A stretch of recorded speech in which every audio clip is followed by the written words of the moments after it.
are not like afraid to sing about personal issues, but you're also like not afraid to like really use your voice in like a vulnerable way where you're like imitating the flute, the saxophone, the trumpet, you're scatting, you're yodeling, you're running your vocals through a guitar processor. And a lot of that, like, I feel like it takes a really special person. Like a lot of that would seem very silly, but you pull it off in this really lovely, lighthearted, and emotional way. I wanted to hear how you developed that playfulness and the confidence, because I feel like the two go hand in hand to use your voice in such a way to develop that range and like pull the thing off. Well, thank you. I never really thought about it too much. I think it was what I do with my voice, all the different things I do, comes from, I think, my sense of just following my bliss. Like, hey, this is cool. I like this. It sounds good. And it excites me and seems to be interesting to other people. And I think if I had done it like in the early days and people like laughed at me or something or like shamed me for it, I probably would have stopped doing it maybe, which would be a big shame. But luckily people didn't. People dug it. And I was like, hey, this is cool. I'll do it more. And of course, being a solo guy, I mean, when you have a whole band behind you, there's not a lot of space to like do little snippets of like, you said it and you did all. You know, like, because nobody hears it. Yeah. Because like the drummer's doing his thing, and the bass player is honking away. And so as a solo guy that I've primarily been all these years, you know, with some variations with bands and drummers and trios and stuff, but primarily solo, it has all that space. So like I can just stop playing the guitar and there's nothing. And I can fill that with one little boom. And it's like, cool. And I think it's twofold. I think that the joy of doing it and the venue, of being solo, to have the space to create it in where it can be recognized and heard by me and other people, you know, because like, again, if I was doing it in front of a crowd with a 3-4 piece band behind me and nobody even heard it, should just go right over their head and I probably would never do it again. So luckily no one laughed and said you suck. And and on the other hand, you know, I never wanted to be known as a guy who's got all this, you know, these little tricky things that he does. You know what I mean? In the early days, I probably used it more and leaned on it more. You know, I didn't have the body of songs that I have now. So I probably did like scatting and vocal trumpet and beatboxing and whatever else more in the old days than I do now. Now I rely on the song, and I just want whatever I do to be a toolbox. Like, does it serve the song? You know, most of my songs, you won't hear that stuff. But I like to use it almost like you would use salt and pepper, you know? Not too much, not too little, just enough to keep you interested. I like that. It is like, I love how you're saying that you would follow your bliss, because we were listening to a record the other night and I was just feeling so goofy and just was like doing those little like, I mean, there was no room in the song whatsoever, but it was just funny to like make those vocal noises just to make somebody, to make somebody laugh, and it's cool. You did them? Oh, yes. Oh, yeah? What did you do? Oh, you know, just a little like, you know, I don't do it as well as scatting, you, which is, it's well, embarrassing. There's no good or bad. After you do it. There's just different. Yeah. There's no better or worse. It's just different. Yeah, it is, you know, it's wonderful. So I wanted to know about your relationship to practicing. It seems like your mom, Ginny, Virginia Sexton, was like very adamant that you practiced since she was paying for lessons. How did her insistence on practicing impact you and impact your playing? Thank you for that question. Well, my mother, she raised 12 kids, and, you know, they were paying for these. I took some guitar lessons early on, in like 6th grade or something. And so, I think just being a good mom, she was like, hey, just, I don't want this to be for nothing. Like if you're going to learn. So if part of your, because you can't learn guitar if you only play the 30 minutes a week that you're with the teacher. And she knew that. So she said, hey, you got to practice, man. Where's your book? What did the teacher tell you to do? Do that. And so that instilled an early on a little sense of discipline. Like, I didn't do it like 3 hours a day, but, for me, I might have spent 10 minutes like actually practicing something like the C chord to the G7 over and over. I might have done that for a few minutes, but the rest of the time was spent just playing, making things up and being spontaneous. Following your bliss. Yeah, even back then, I wasn't a real rehearser or a practicer. I wish I was, but I'm not. In fact, I wish I practiced early on how to, affix headphones into my ear, but what am I going to do?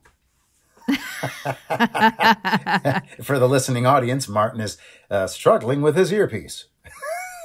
I feel like it's like you and like 90% of the population has that issue. I don't have those super high-tech pre-molded ones. Yeah, I guess, since we're doing this now, this will be one of those bonuses of COVID. Hey, I got like form-fitted earplugs now because I got to do Zoom things. I guess I should. Right? Yeah. Totally.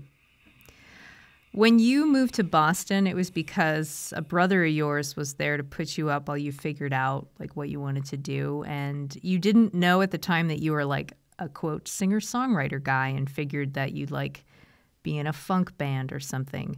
Mm-hmm. And you're also someone who doesn't like to be labeled into one particular genre like folk. And if this question isn't boring for you, what was it like for you to come into that identity of a singer-songwriter? Were you like kicking and screaming going into it, or you're like, oh man, this is cool? No, I loved it. I tried the sort of funk band, hair band route. I took some auditions, didn't get the gig. As like a lead singer guy in like a rock band. You would have been so good as a hair band singer. Yeah, I mean, I had the hair, you know what I mean? And I could sing, but anyway, I probably didn't have the look, I probably didn't Did have you the have right, Yeah. Did you have a flying V guitar? I did not have a flying V, but I did have a mullet, which I very soon cut off, actually. But because I actually did, I mean, I sang like for money, and back before I left for Boston, I sang Huey Lewis, Aha, Tears for Fears, Chaka Khan, all that stuff from the 80s. I got paid. It was great. I was in a lounge band, and I was making more money in a weekend than I was making, as a law firm messenger, 40 hours a week. And it was fun. But when I got to Boston, I stayed I think about 2 days sleeping on my brother's floor until I got an apartment of my own in the same building. And then I got a job really quick, like as what we would call today as a barista. And it was only after getting canned from that job, I guess that the bosses, someone was stealing from the company. It wasn't me, but so they fired a bunch of people to try to sort of clean house. And they finally did find out who it was. But anyway, as a result of being fired from that job in the Back Bay of Boston, I had to make money. And I had been seeing all these singers in the subway. And I thought, hey, I could do that. And so I started doing it. And did you have any reservations about the subway? No, I thought, wow, how cool is that? Like, probably because the people I saw performing on the street and on the subway were like world class. They weren't like some bozo with 3 chords in one song. They were actually really like talented artists who were, just happened to be playing on the street and who were more accomplished than I was. So I said, wow, I could do that. And I had maybe a song or two, and I learned a few covers and kind of built. And that was sort of how I was born as a singer-songwriter. And I had no intent on being a folk artist, but I think it was a time and place thing. It was Boston in the early 90s, and at my very first gig, John Gorka was there, who was like a folk icon, and he bought 2 of my tapes, kept one for himself, gave one to his agent, so then I hooked up with his agent, which is probably why I became known as a folk artist, because I was with a folk agent in the beginning. And it was wonderful too, because they got me on these great folk avenues, like all those Canadian folk fests and the Newport Folk Fest and Sure. all these beautiful things, and put me on with all those artists, all those folk artists of the 90s. Like I was their opening act. And that sort of, that's kind of, and I was, in the early 90s, I wasn't really into being known as a folk artist, because I thought I did more than that. I thought I did more than just sing and play, I was more of a performer. And I don't know, I've always struggled with what label I am.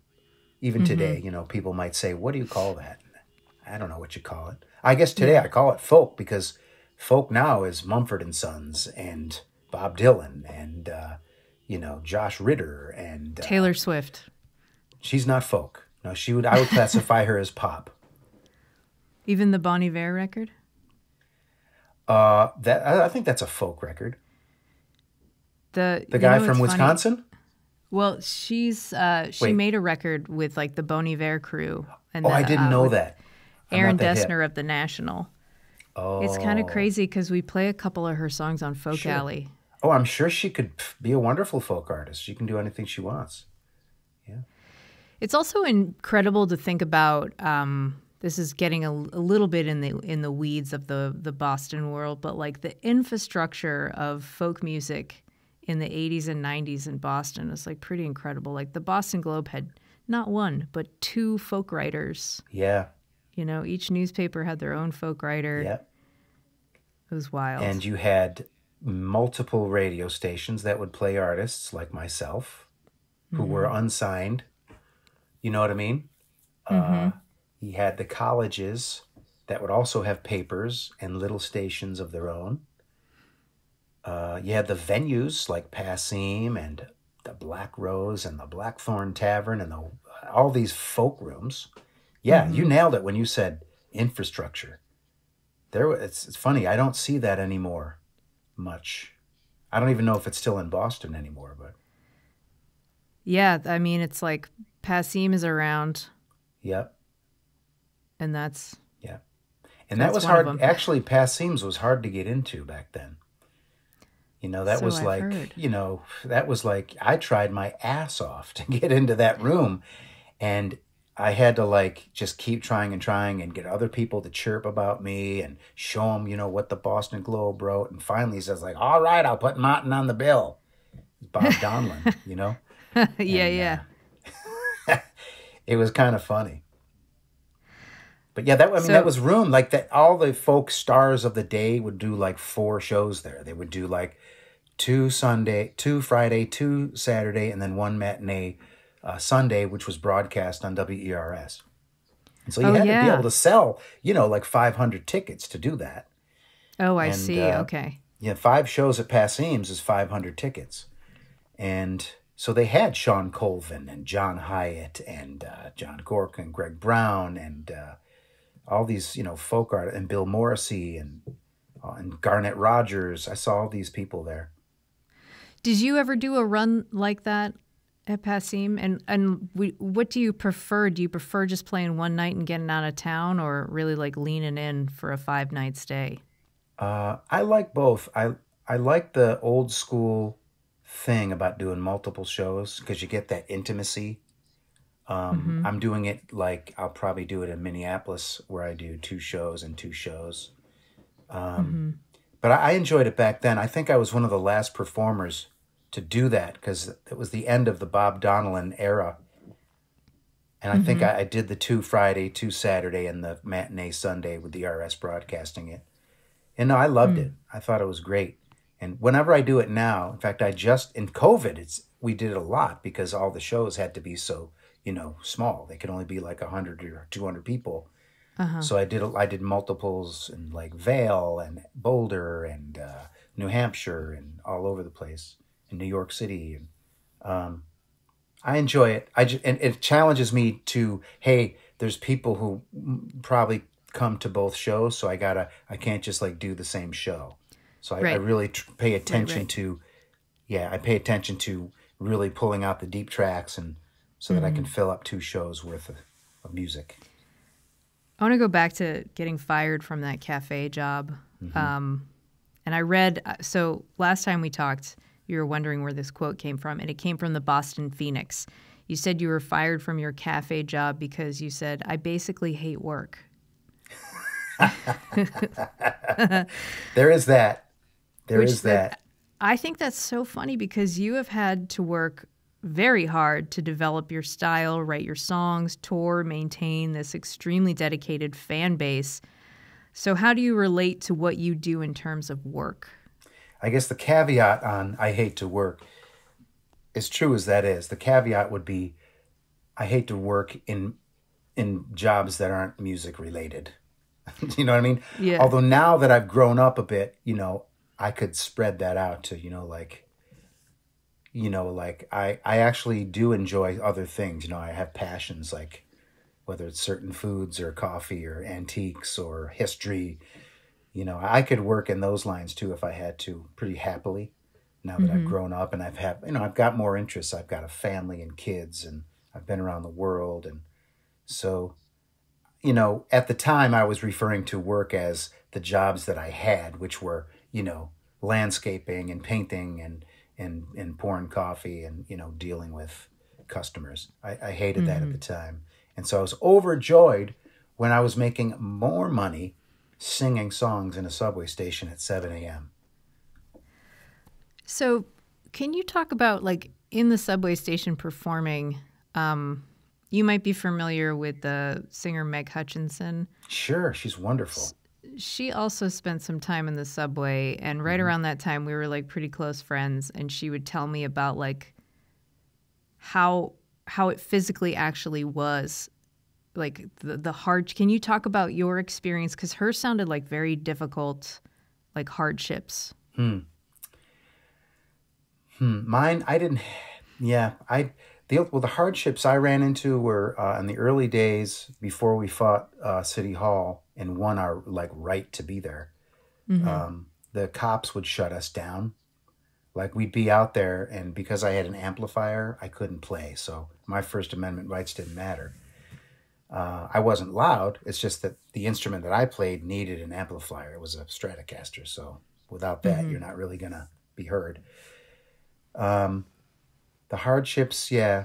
I think that's the only, I didn't have, being a woman alone, I could imagine you'd be more open to, whatever comes your way in anywhere in the world. But I'd also think the air down there is like pretty tough on you. Oh yeah, I definitely, you come home and blow your nose, and that's what she was talking about.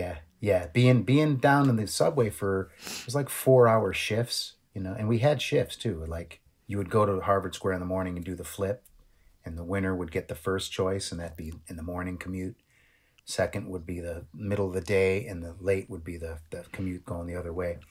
Oh, so that's like a 4-hour gig. Yeah. But again, I don't think there was any, I hope there wasn't asbestos down there. You know what I mean? But right. Nothing for me personally too hardship. But her reaction was like, well, I guess my nose is doing what it's supposed to do. Like filtering the bad filtering stuff. the air, yeah, totally. But yeah, I'm grateful for every moment, whether it was under the ground or above the ground in Harvard Square on a hot Saturday night. The tactics that you were using on the streets of Boston, you're trying to get people's attention, and there's like different things you would do, like strategically set up in a location so more people would come and watch you. You would encourage audience participation. You would do that beautiful stuff you do with your voice. Well, I lost my question. Okay, the tactics that you were using, especially like making the audience part of the show, were like so brilliant in creating a community of listeners who felt like they were like part of something big.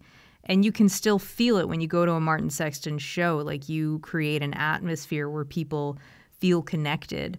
How have you come to realize over your career, like, how big and special and important that is for people and for yourself? I definitely appreciate that about my work, is that I understand that people are listening and they're paying attention, and like they're paying money to hear me sing. And so they must be there for a reason. And when they get to my show, they're invited to be part of the show.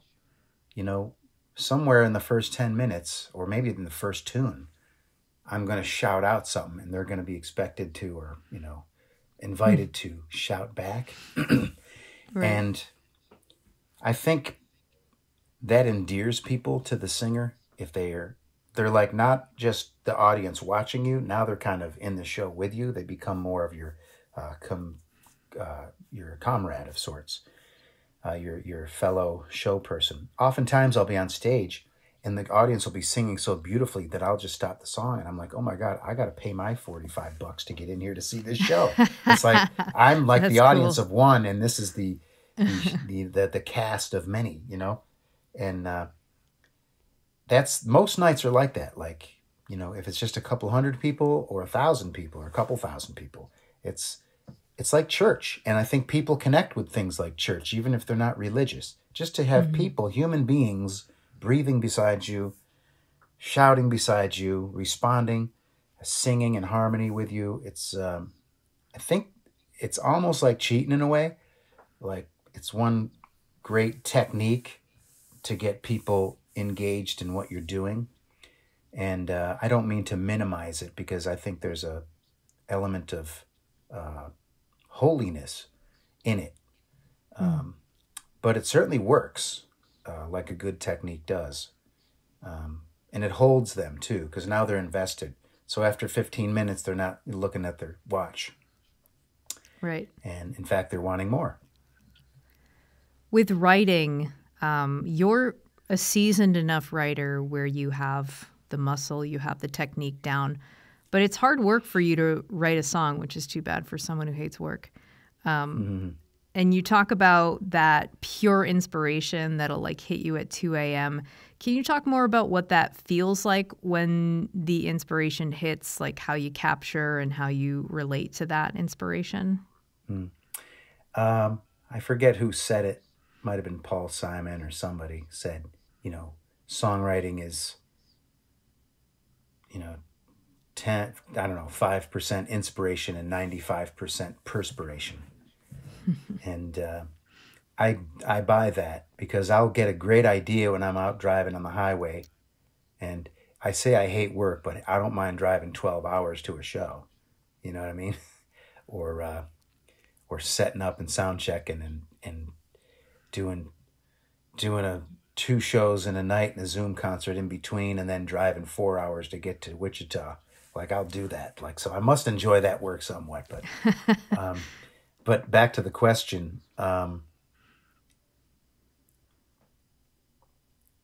I get a good idea riding out on the highway or something, I try to capture it somehow. Like, you always think you're going to remember it the next day, and I never do. So, now we have the smartphones, so I can hit that thing, and I've got like 1,000 little baby songs on it, which is kind of a rabbit hole in itself. But I used to have the old Panasonic dictaphone with a little mini cassette in it. That's how I captured a bunch of decent song ideas in the old days. I think it's important to catch them, or in a perfect scenario, if you happen to be sitting down with a guitar and some paper, to finish it then and there. I remember hearing George Harrison once in an interview say, always try to finish it right then. And sometimes I take that advice, and sometimes I don't. But I don't know. Songs, sometimes they're gifts from the universe, and sometimes they're little projects that you have to finish. Nice. You released your second and full-length albums on Atlantic in 1998 and 2000, which was like such a weird time in the music industry. It was like right after the Telecom Act of 1996, right before Napster. So there's like this little pocket of transition. And you actually figured out that you'd do much better on your own. So you left Atlantic Records, sounds like in the nicest way possible, and you started your own Kitchen Table Records. How do you equate your major label experience with other peers at the time who may have some nightmare stories, and how do you reflect on that like general weirdness in the industry then? Yeah, it's funny. I knew a lot of artists who were kind of stuck with their deals like they got signed and everyone was gung-ho and they recorded a record and they had it in the can ready to release, and then their A&R person got canned or somebody got fired, and then they're just stuck out in the nowhere zone of the label. And they can't just go out and make another record because they're beholden contractually to that label. Like, I've seen that happen. I was like, oh my, and that sucks. And I feel lucky, I guess, that nothing like that ever happened to me. And, I took a lot of great experience from being on Atlantic, I mean, it was just a dream come true. It's what I always wanted. I didn't even know what an independent label was growing up. To me, all I knew was, Sure. Columbia and Atlantic and Motown, and so to be signed by the guy, who signed Ray Charles and Led Zeppelin and Aretha Franklin and the Rolling Stones was like, whoa, yay, and it was just awesome. And he came to see me at CBGB's and he kissed me on both cheeks, and it was beautiful. Ahmet Ertegun. And he was a really legendary guy, and he was a very cool guy. He was at the label when I signed with them. He had an office there. And so it was a dream come true, and they gave me the budget to make the records I want. They didn't tell me who I had to produce or what songs I couldn't sing or write or whatever. It was actually a great experience. It helped me sort of up a few steps on the ladder. It didn't break me into, world fame. But it just got me in other avenues that would have been harder otherwise. Yeah. And so then, but when the time came, I knew in that time, indie was the way to go. I'm glad I did too, because the year after I left, the axe came down at a lot of labels. A lot of artists were let go, and putting out Live Wide Open was my double live record, and that was that was Great my record. means of making. Thank you. That was my means of making my own bank of which to use to then fund future albums, because it takes a lot of damn money to not only record a record, but you got to pay a publicist, you got to pay a radio guy, you got to pay marketing people, you got to make the record, which is studio time and players and producers, and it's a lot of bread. And so to have that bread made on my own, and I took a big tip from Ms. Ani DeFranco in that regard. She was a big power of example, like someone, oh wow, she can do it, she's doing it, I'll do it. So if you can come up with your bread or people to back you or whatever it takes, you're not beholden to some multinational corporation. And I love that. And I actually sold more tickets, got more radio play, got more TV and film placement, and even more press as an indie guy since I left them. It's like Atlantic greased the wheels for you. Yeah. Because I had accomplished the groundwork. I had put out in the journey, and that got me sort of in the coffee house world. And then I did Black Sheep, and that got me across America and Canada. And so I'd laid that groundwork. So when I showed up in Ann Arbor, the show was actually sold out. It wasn't my Atlantic record that sold those tickets. It was the groundwork I laid. Right. So it was nice sort of stepping stones, and then back to indie. And that's where I've been ever since. I don't know if I particularly have a question about this, but we did talk about it last time, and I just think it's hilarious that like right around that time, Billboard magazine called you the finest new male singer-songwriter of recent memory, which it's just pretty funny because, nowadays you're not used to seeing that. It's usually like female singer-songwriter or female guitarist. And it seems like thinking about that time, the last time we talked, you were saying, well, there were mostly women making music back then. Yeah. I had a hard time getting signed because I was a male.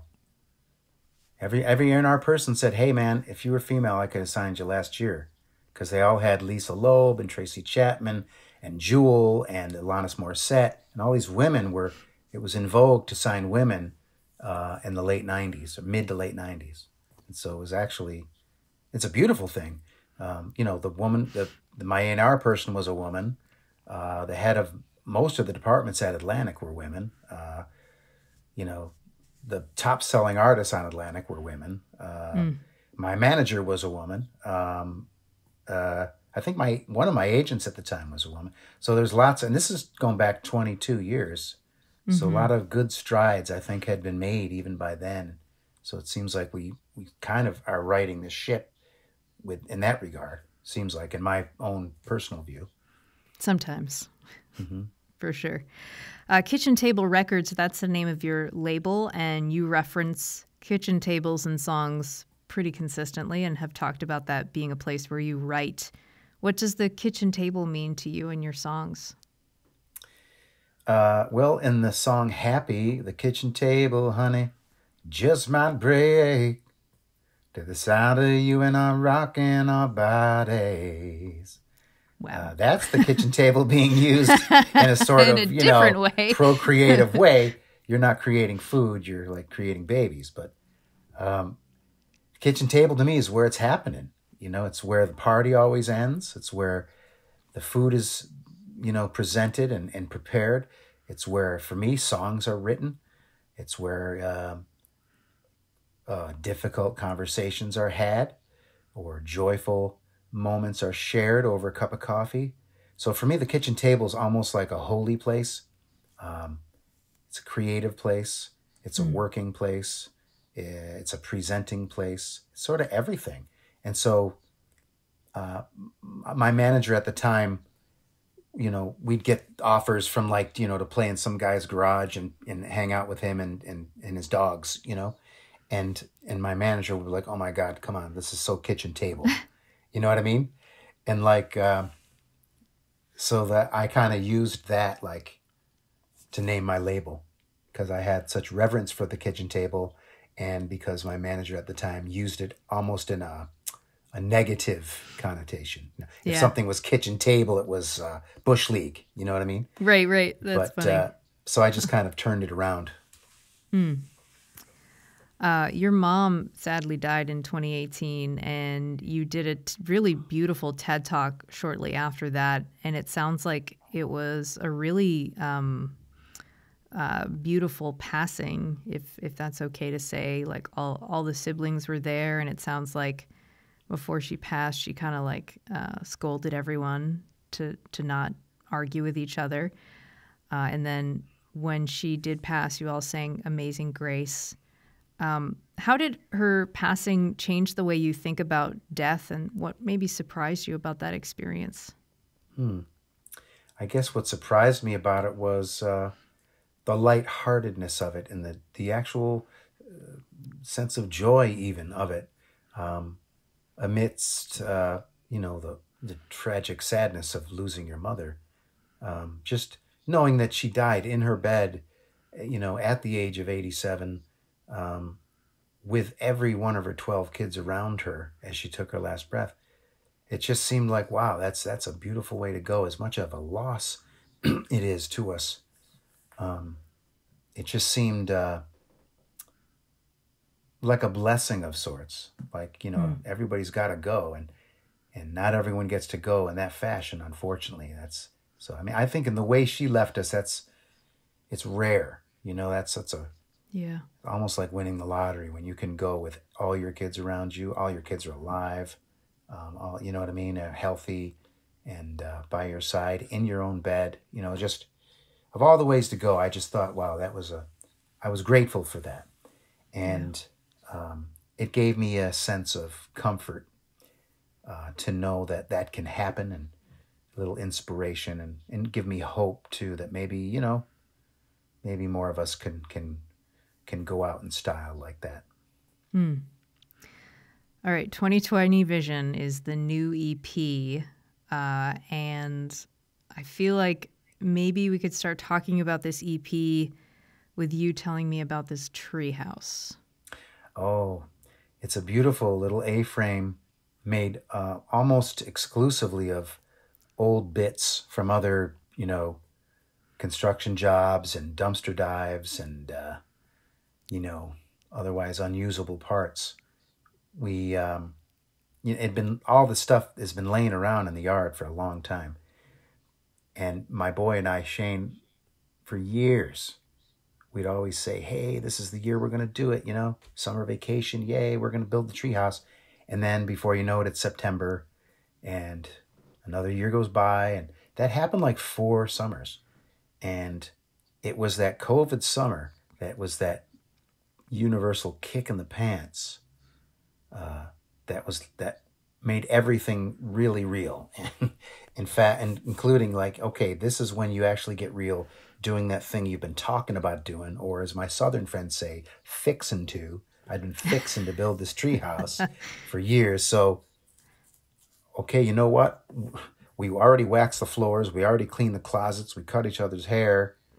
We took a bunch of bike rides. It's time to get that scrap wood and the nails and get the hammer out and actually do this thing. So we drew it on paper and we did it together, which was this gift, to be that engaged with my, 12-year-old son on a project and to move forward with your kid it's a beautiful experience.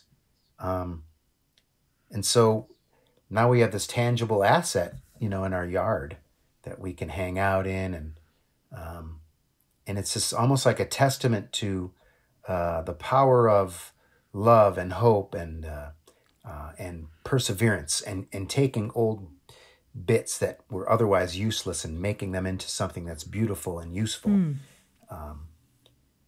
So when we finished it, and it took a while to finish because I'm not a carpenter, but I looked things up. I don't know how to roof a house because I put on shingles that I had laying in the yard from when we built our house years ago. And we figured it out. And luckily I didn't get hurt or fall off a ladder or something. But when we were done, I grabbed the old Gibson and this song kind of presented itself to me. And the idea of the song, in the summer of 2020, I was blah, blah, blah, blah, blah. And yeah, this is a cool song. I didn't have a chorus or anything, but later on we were riding bikes down our dirt road for miles. And I was like, hold on, do what you got, do what it is, not what is not. Hold on. And I was like, oh my God, that's the chorus. And I rushed home because I kept singing it over and over in my head because I didn't want to forget. I didn't have a dictaphone on me.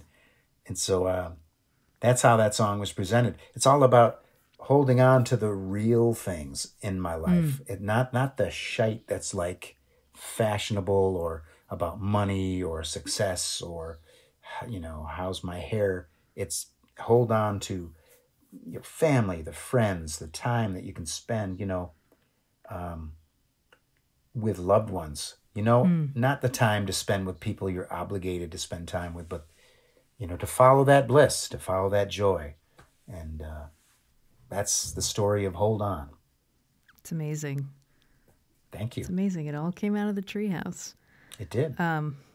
Calling on America, a song on the EP. This is something you've talked about many times before 2020, unity. You said, ever since I was singing in the streets of Harvard Square way back in the 90s, I've always aimed to bring unity with my music. So how has your message of unity weathered during this like immense time of division, and what has been your experience with the act of unity? Well, my mission statement I put out years ago was my aim is to bring unity using the power of music to bring people together of all walks of life. And it's weathered well, to answer the question. Calling on America is a sort of a cry out to say, hey, let's remember, we're all the children of Mother Earth, of Father Sky, no matter where we come from, who we sleep with, how we vote, we're, you know what I mean? We have the same needs. And I always want to remind people, coming from my family, we were not like all one stripe. I mean, we had Reaganite Republicans and Jimmy Carter Democrats, and we were always bickering at the dinner table, you know what I mean? But by the end of supper, we always remembered that we're family. And so we had a certain level of sort of unspoken respect for one another, even though we disagreed. And I've carried that. I grew up with that. So I'm used to, all different opinions of people bickering, but still getting along and, getting to the next level of life and not, not beating people or trying to demolish people because I disagree with them. I don't believe in that. So Calling on America is all about, through the years, I've been everywhere, and I personally, it's like this anecdotal view. I see people of all colors and stripes and whatever getting along. I see generosity, I see goodness, and I do see some of the bad stuff too, but mostly I see the good.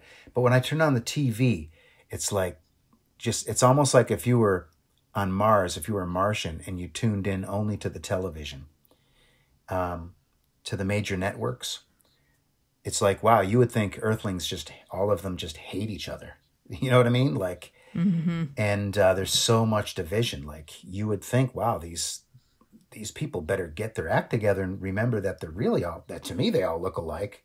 I mean, yeah, they have different colors and they have different loves and likes, but they're humans, and to a Martian's perspective, we'd probably kind of look the same because we are all the same. You know what I mean? We all have the same needs. And so Calling on America is just a reminder that, hey, man, we're all in this together. And, I don't know what else to say. It's like, I just want people to get along. I want people to love one another. I want people to accept one another. I mean, I really appreciate when I can have a spirited debate with someone and disagree on a topic, but by the end of it, come to a place where, but we're still friends. We still have a certain amount of respect for one another, even though we disagree on whatever topic. Can you dig it? Yeah, I feel like that kind of stuff comes with practice and wisdom, Yeah. Because I don't believe in shouting people down. I don't believe that. You can get very passionate and bent out of shape. Yeah. I remember arguing with people about music in high school, just as like a semi-controversial topic where, somebody would say they didn't like a band and it just would immediately get so red hot upset. Oh, yeah? That's just not the way that you handle things, I guess, when totally. when Beatles versus Stones. Wouldn't that be great if all we argued about it was like who's better, the Beatles or the Stones? Oh, man. Or who's a better guitarist, Hendrix or Jimmy Yeah. Page? Or Clapton or Jeff Beck or Peter Frampton or John Mayer? Who's best? Right. All these things that kind of matter, but not really. Yeah. Okay, Sobriety. Penny from the Land of Plenty addresses the opioid epidemic, particularly prevalent during the pandemic, and you are a sober person. Would you talk about your path with sobriety? You've said, I've had many experiences with 12-step programs. How did your life change when you made the choice to be sober? Well, help me get my head out of my ass, for one. And it was time to grow up, It was time to put on the jean jacket and get to work of being a How old were you? human. I was 19, actually, when I got sober, Wow. which is young in the scheme of things. But Yeah. I had seen enough, and, I just, I knew, I'd been to enough. I'd heard enough things I couldn't help but identify. So, it was, again, one of those universal kicks in the pants. And it's never what I want. It's funny how the best things that have ever happened to me are very rarely what I actually want. You know what I mean? Like I didn't want to get fired from my job. I didn't want to fail the real estate exam in Syracuse. I didn't want to lose that first girlfriend. You know what I mean? I didn't want to have to get sober. But all these things are the best things that ever happened to me. And, I am available for life now. It's not like I got a free ride and I can't pat myself on the back for being sober. I just, all I got now is I got hope and I got a good work ethic when it comes to my work, and I show up. I think 90% of life, I think, is showing up.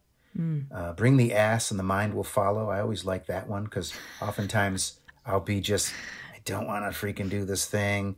And but I just drag my ass.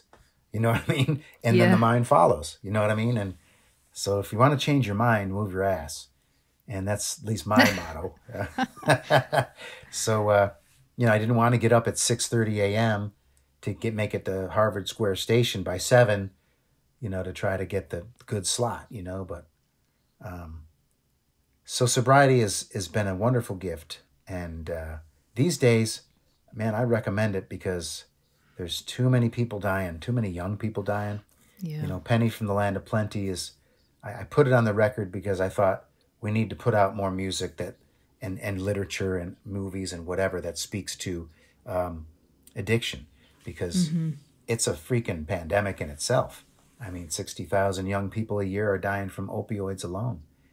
And I just can't sit by idly and just not say anything about that. And so I don't want to preach. I don't want to tell anyone what to do, but I do want to share my experience and my strength and my hope. And that's what I'm trying to do with Penny from the Land of Plenty and all my songs, really. I saw that you're on Lively, where you're doing like private virtual concerts, and also Cameo, which is a website where you'll record personalized greetings, where you call yourself the music messenger. And I've watched a few of these and like want to cry at how sweet people are to each other. How does making those videos help you stay connected to people? I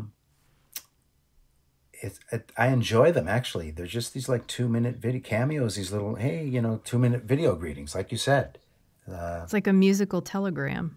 Yeah, it's like a little piece of art that you can keep forever, and the fans love them. And it's a personal connection. I mean, I'm not speaking with the people because it's not like a Zoom call.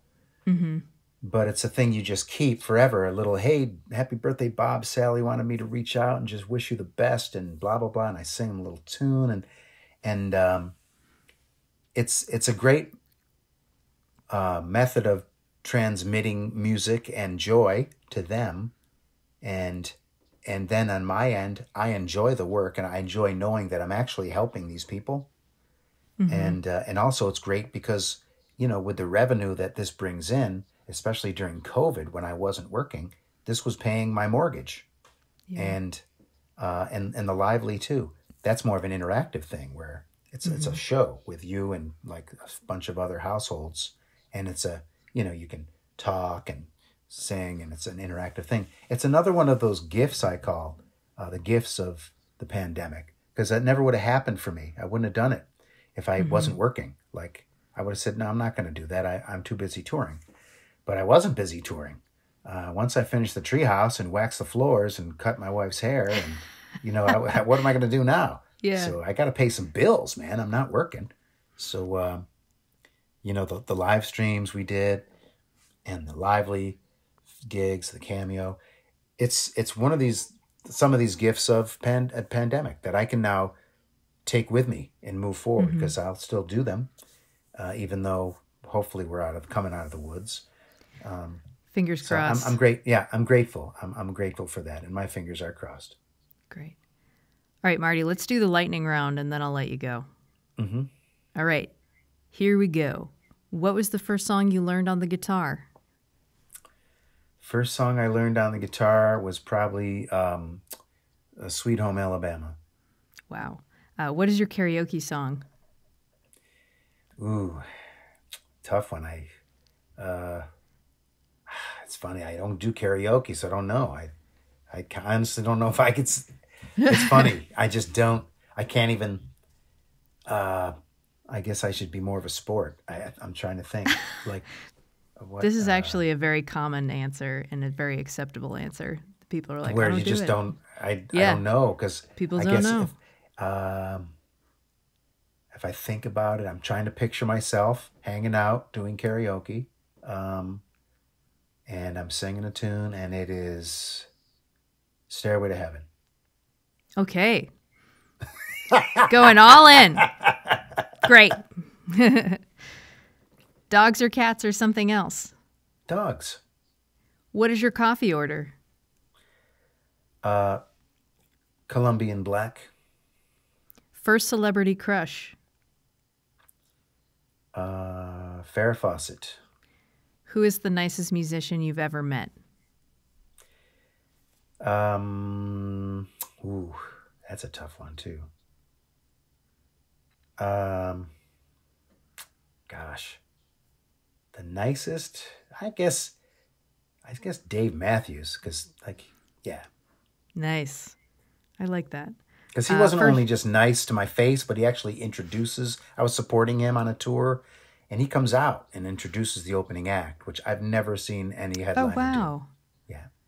That's great. Dave, first album you bought with your own money? That would be the Beatles, 1967 to 1970, the Blue Album. Okay, now the Beatles or the Rolling Stones? For me, Beatles. What was your first concert? Say the Beatles. Beatlemania. Oh, wow. You are not kidding. Yeah. Okay, flying or invisibility? What does that mean? Would you rather be able to fly Oh, or be invisible? I guess fly. Star Trek or Star Wars? Not into either of them, but if I had to Stairway to sit Heaven. down and watch one, I guess. You know what? I don't like either of them. I don't hate them. I just, yeah. I actually didn't like Star Wars when I was a kid. We actually got out of school to see it, and I was bored. Trek, Wow. I guess I appreciate the amazing, futuristic, prophecy of Star Trek. I guess Star Trek then, for that reason. That's what I would suspect.